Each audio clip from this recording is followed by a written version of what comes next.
Hey, hello, March for Life. I'm Ann Claire Levy, the social media manager at the March for Life, and I'm joined here today by Julia Webb, who is the new world record holder for fastest half marathon while pushing a stroller, a title she gets to share with her daughter Gabby, which is so exciting.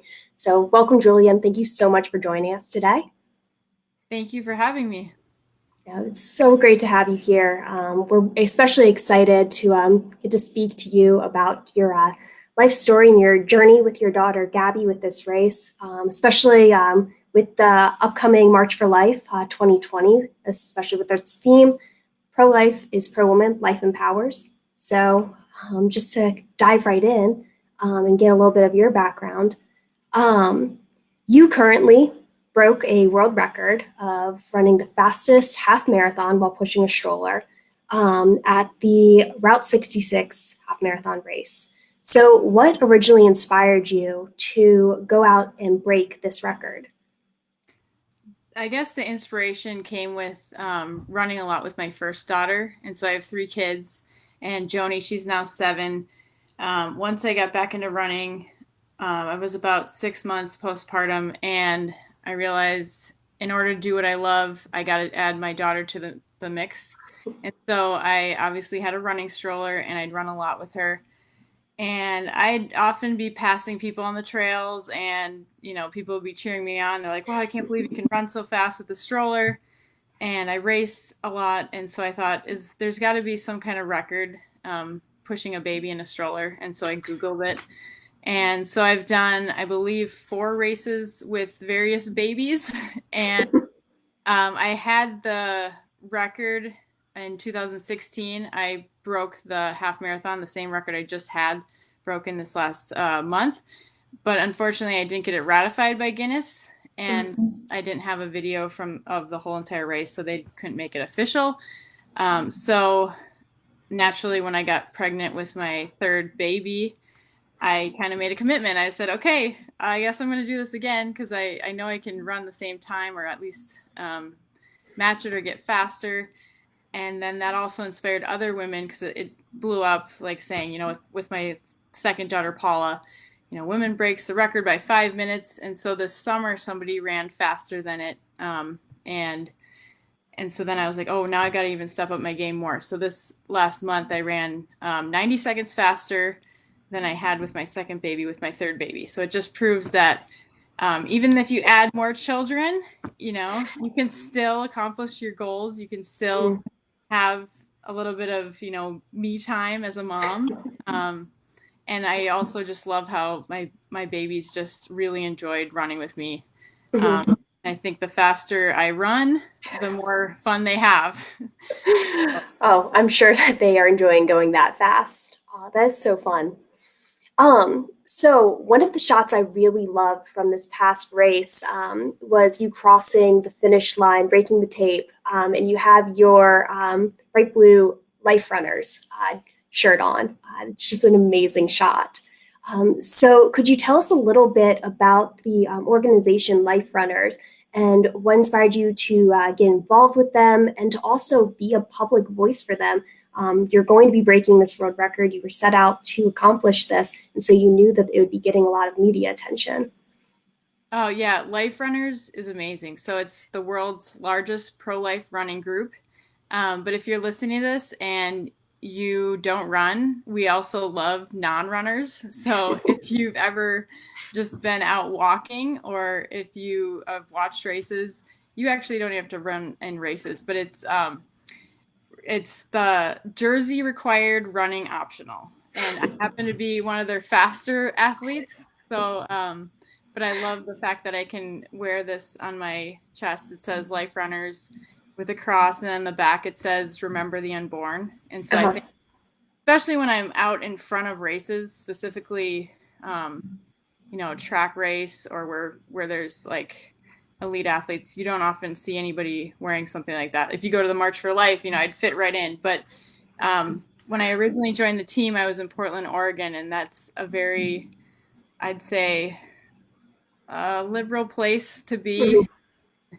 Mhm.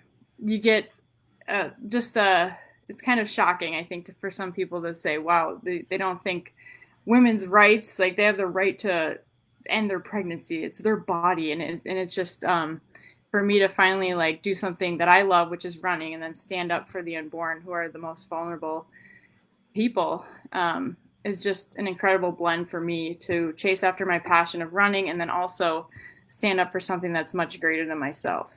And so, Mhm.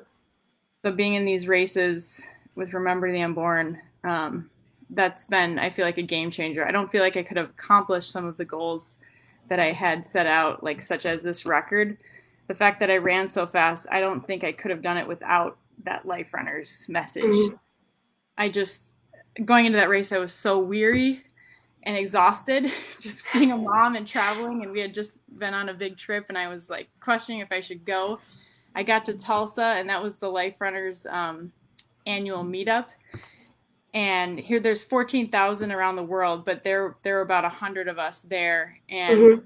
knew I was going after this record, and they said we're going to be praying, and I just felt so at peace, and I felt God is working here. I don't have to worry if my preparation wasn't perfect. Just let go, let God, just do what you can do, and He'll take over. And that's exactly what happened. I had one of my Life Runners teammates running with me stride for stride in this half marathon, just encouraging me, and I just felt that, wow, this is incredible. And really, the only way I accomplished that goal was to do what I'm doing now, is Mhm. the message forward. The race didn't matter that much, but now that I get to go on the March for Life, podcast or the webcast, this is way better. So I really encourage anybody listening, if they're out in their community and they just want to be a voice for the unborn, to check out liferunners.org. And there's local chapters in each big city, and you could even start your own local chapter. It's like all you need is 5 people to gather once a month. Mhm. Yeah, Prayer. thank you for all that promotion. Life Runners is a good friend of the March for Life, and we Great. really love just seeing all the Life Runner shirts at the march itself. It's so great. And also, how beautiful is it that you get to share both your life passion of running, your convictions in the pro-life movement, and also your faith through all of this. That's just such a beautiful testimony. Yeah, I like my faith and my running have kind of gone hand in hand, but it hasn't been till recently that I've been really more outwardly speaking about it. I Mhm. feel like running is such a difficult endeavor some days. I mean, even if you are a diehard runner like myself, it's not always easy. Even though people say, "Oh, it looks so easy," there are so many days that I am just not feeling awesome, and I just have to offer each step up for a prayer, for an intention. And so I've always been doing, I'd probably have said 100,000 rosaries running the last like 20 years. But Mhm. now I can kind of send that message to others that, if you're out there, if you're trying to accomplish a goal such as running a race or training for one, and you're like not feeling it, offer that run up for others and for God, for His great glory. Speaking of days when you might not be feeling your best, you're a mom of three and Yeah. also a professional athlete. What has it been like bringing in your professional career and your passion with running into your children's lives? And are your kids big supporters of all of your trials and your races? Well, I guess I'm going to back up a little. So, professional running is a little bit different than what I do. I'd say I'm an Mhm. elite level runner. Okay. Professional, that means I'd get everything paid for. And so mine is really a big hobby. And I do get a few perks with sponsors, but I don't have Mhm. enough to, let's say, sustain like a family life. Like some runners, if they're professional, they can earn $100,000. But I basically do it for free. It's my passion, so I have to find time for every other task. But Mhm. it's huge with bringing my family into it. um, we've got to travel. We've kind of, my husband makes fun of me because he's like, we're not a normal family. People wouldn't be at the gym on Saturday at 8 p.m. To get their kids to go swimming, because I'm like, where's everyone else? Because we involve our athletics with everything. Um, Mhm. but we've traveled everywhere, and my kids are huge supporters. I always, if it's a smaller race, I can see them cheering me on the course, and so it's great. Yeah, that's fantastic. So also this year's March for Life theme is Life Empowers. Pro life is pro woman. And your story really fits in well with that. So, how has being a mother in particular helped empower you to accomplish your goals? I'd say once I became a mom, I became better in every single race distance. Just speaking as my running goals. When I was pregnant, I was kind of scared. I was like, "Am I going to have to give up running? Will I ever run again?"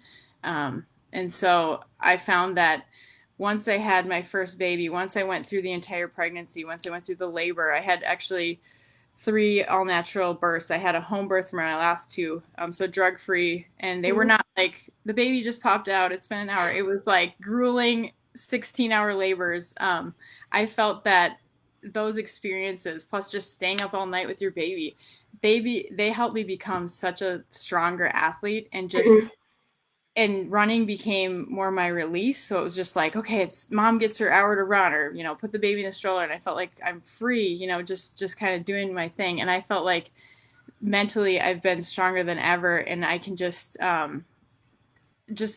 reach my potential to a much greater level. So it's such a um, it's not true that you can't do what you want, if you have. Mhm. And my husband and I are already thinking about number four. And right now I'm training for the Olympic Trials Marathon, and that's in Mhm. February. So it's right after the March for Life. And I'm not afraid. I'm like, no, I've done it before. I want to Mhm. be family, and I know that God will take care of, if racing is part of my plan, that's going to happen. So I just encourage any women, if they're um, considering having children, and they're younger and they're like, oh, I really like rock climbing, or I like doing this, you can find time to do it, and you'll Mhm. probably do it even better, just because you've been so strengthened by what motherhood has done for you. And I wouldn't look back. I look back 10 years ago, and I am so much like stronger mentally and even physically, Yeah, thanks to children. that's absolutely beautiful. Thank you for that. And to close things out, if you could give one piece of advice to the pro life movement, what do you think it would be? One piece of advice I would say, um, be brave and Mhm. bold, um, to not be afraid of what people are going to think or say. And I think that's something that I've had to conquer my entire adulthood life, and Mhm.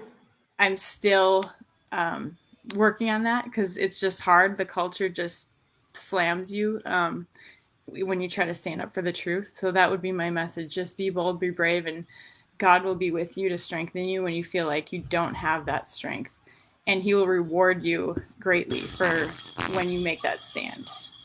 That's fantastic advice. Thank you so much, Julia. And thank you for just taking the time out of your busy schedule, especially during the holiday seasons, to speak with all of us. And I wish you the best of luck with the rest of your miles this week Thank and in the upcoming Olympic trials. thank you so much. Have a wonderful day. Yep, thanks.